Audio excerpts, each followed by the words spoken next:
1199, les armées croisées atteignent la ville de Jérusalem.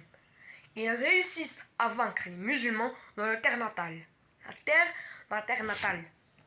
Mais c'est bizarre, car ça fait maintenant 2 siècles que les musulmans réussissent à vaincre les armées chrétiennes. Même si on sait que quelques batailles n'étaient pas à l'avantage de les armées musulmanes. Mais quand même, beaucoup de batailles ont réussi à vaincre les chrétiens. Mais maintenant, l'islam. L'islam est une religion qui est née au début à la fin du 6e siècle. À la fin du 6e siècle. Car maintenant, ça fait des siècles que Allah subhanahu wa ta'ala nous a envoyé des prophètes pour prêcher cette religion. Et le tout dernier prophète est Mohammed sallallahu alayhi wa sallam. Il est né, le plus grand prophète de tous les prophètes, il est né en 570. Maintenant, un prophète est né. Mohammed sallallahu alayhi wa sallam est né. Un beau jour, il voulait aller dans une montagne. Car lui, il ne croyait pas que les pierres, ce sont des dieux. Même la lune, le soleil, et même beaucoup de choses, il ne croyait pas que lui, c'était des dieux.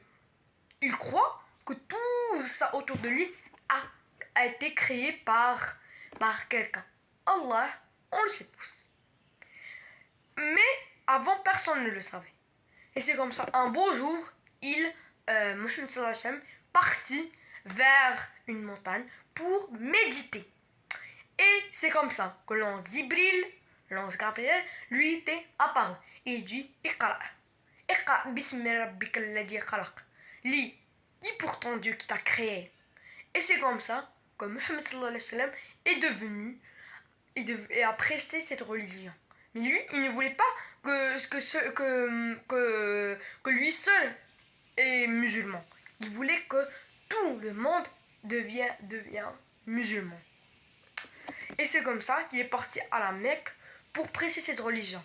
Mais tout le monde a contesté. Tout le monde. Et un beau jour, la Mecque a banni Mohammed sallallahu alayhi wa sallam. Et il s'est réfugié à Médine. Médine était la toute première ville musulmane de Hijra. Hijra, c'est le calendrier musulman. Comme nous, on dit le calendrier janvier, février, mars.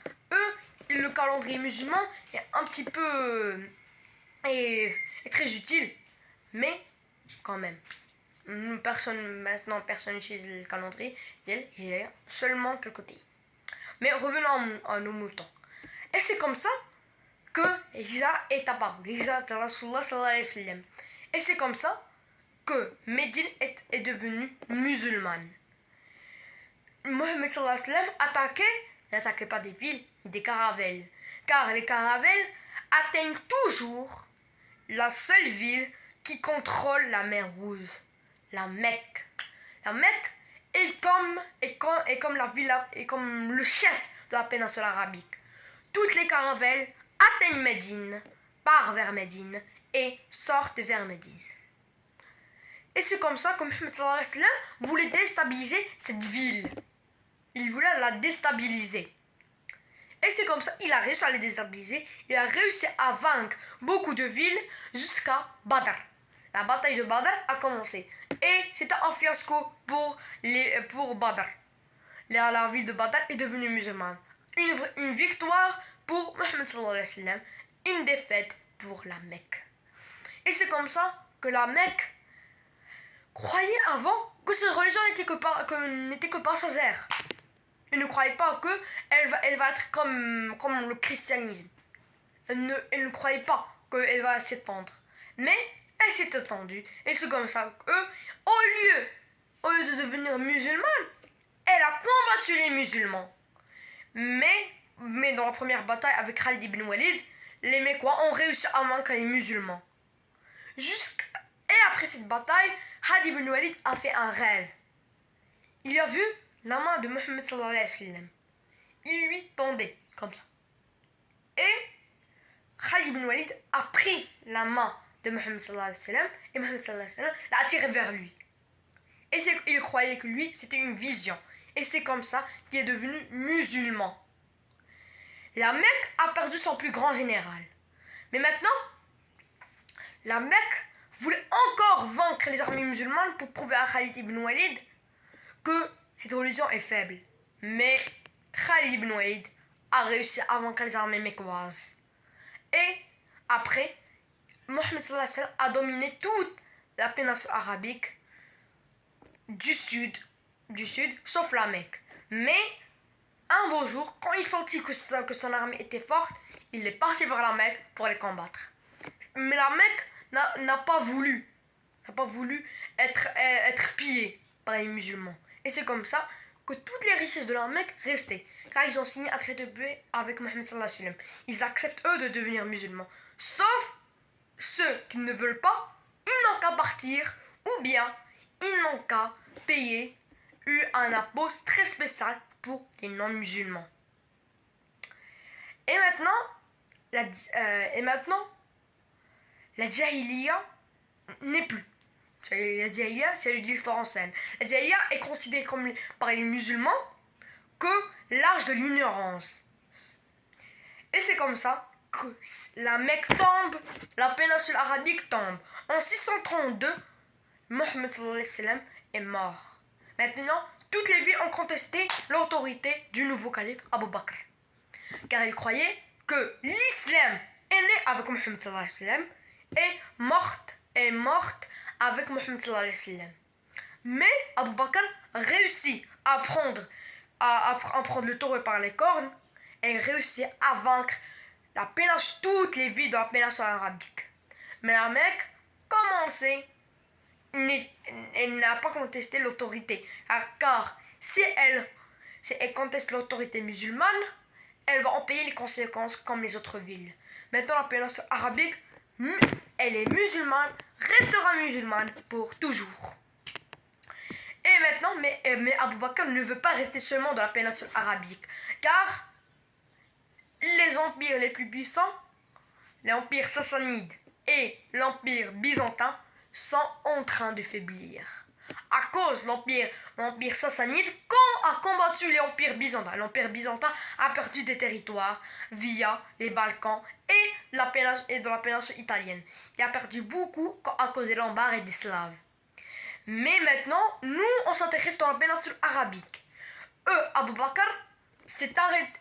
Lui, il a exploité cette faiblesse pour lui. Et c'est comme ça que lui, il est parti en direction d'abord vers l'empire byzantin, car la Syrie était avant une région de la péninsule arabique. Mais maintenant, comme les Romains ont pris la Syrie, les musulmans ont perdu une ressource très très chère. Mais eux, ils ne veulent pas engendrer une guerre contre les Arabes. Et c'est comme ça, eux, ils ont eu un allié, un état vassal appelé les Ghassanides, comme les Perses. Et c'est comme ça que eux, ils réussissent à vaincre les Ghassanides et prennent la Syrie. Les armées byzantines ont perdu leurs plus grandes ressources. Maintenant, les armées byzantines battent en retraite jusqu'à quand eux, ils ont rassemblé toute une armée pour vaincre les musulmans. Au lieu les musulmans de combattre et de perdre bêtement des hommes, ils ont reculé en utilisant la stratégie de la terre cuite. Ils ne laissent aucune ressource pour les Byzantins. Et c'est comme ça qu'un beau jour, les armées musulmanes, ils sentent que les armées byzantines ont perdu du poids. Maintenant, ils sont devenus faibles. Il y a beaucoup de déserteurs et c'est comme ça que les armées musulmanes ont réussi à vaincre les Byzantins. Ils avaient fait le siège de Jérusalem. Mais avant, en 632, je vous ai dit qu'Abu Bakr est mort, est devenu calife. Mais en 634, Abu Bakr Siddiq est mort. Maintenant, c'est Omar ibn Khattab qui a pris le pouvoir. Omar, le deuxième calife du califat Rashidoun, est venu. Mais maintenant, nous allons voir comment Omar a réussi à vaincre l'armée byzantine et l'armée sassanide. L'armée byzantine, eux, eux sont partis direction la ville de Jérusalem pour la protéger. Mais les musulmans ont fait le siège de Jérusalem pour prendre les Jérusalem, la troisième ville sainte de l'islam. Omar lui-même est venu faire le siège. Un roi, un calife est venu faire un siège. C'est extraordinaire. Mais maintenant, nous allons voir comment. Oh oui, comment. Nous allons voir comment ils ont réussi, eux, Omar ibn Khattab, à vaincre l'armée byzantine de Jérusalem, à vaincre les Égyptiens et prendre toute la péninsule du Maghreb. Non, jusqu'à la Libye. Mais maintenant, ils ont réussi à prendre Jérusalem. La troisième ville sainte de l'islam a été reprise par les musulmans. Maintenant, comme Jérusalem est partie, toutes les villes deviennent musulmanes. Elles ne contestent plus le calife. Car les Byzantins, quand ils savent que Jérusalem est partie, ils sont tous partis. Ils n'ont laissé aucune miette. Ils sont tous partis comme des froussards. Ils ont laissé Jérusalem aux mains des musulmans. Presque tout Israël et la Jordanie. Maintenant, les musulmans ont face à eux l'Égypte.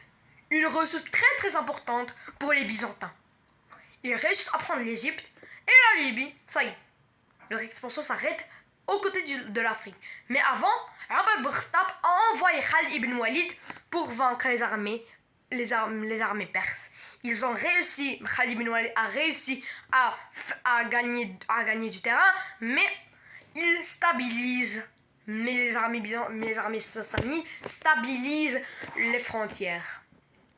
Omar ibn Khattab sait que maintenant, n'importe quelle invasion de l'Empire perse sera un fiasco pour eux. Et c'est comme ça qu'il a envoyé Khalid ibn Walid, et lui, il est venu vers les armées perses. Mais les armées perses ont réuni une armée tout entière pour protéger leur capitale, Ctésiphon. Ctésiphon est la capitale des Perses. Et c'est comme ça que eux, les Perses, ont réussi à ne pas vaincre les musulmans. Même avec des éléphants de guerre, l'armée sassanide est vraiment faible à cette époque. Ctésiphon a été reprise. Maintenant, l'Empire perse s'est effondré en à peine quelques mois ou bien une année de combat avec les musulmans. Les musulmans sont forts maintenant. Mais l'empereur perse a été assassiné à Persépolis et toute la Perse s'est rendue. Maintenant, le temps des troubles. Le temps des troubles est vraiment quelque chose